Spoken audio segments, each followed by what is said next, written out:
Maintenant, on s'intéresse à un nouvel effet collatéral du confinement, la baisse du nombre d'hospitalisations pour crise cardiaque. Et oui, entre mars et avril dernier, elles ont chuté de 30% en 4 semaines. C'est ce que montre une étude française publiée dans une revue médicale. Ève Roger, comment est-ce qu'on peut expliquer que des patients victimes de crise cardiaque n'aient pas fait la démarche d'aller à l'hôpital ? Eh bien, on connaît déjà une partie de la réponse. Certains confinés, même atteints d'une crise cardiaque, ont choisi de rester chez eux plutôt que d'aller aux urgences, car ils avaient peur de déranger, peur de ne pas être soignés, peur d'attraper le Covid.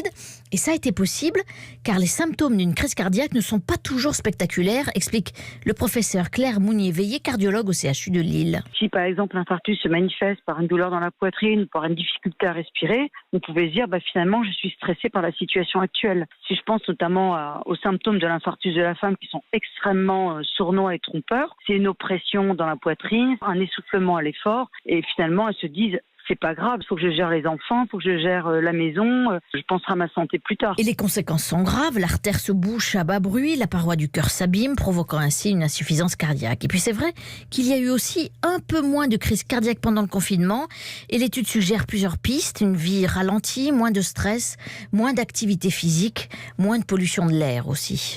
Ève Roger.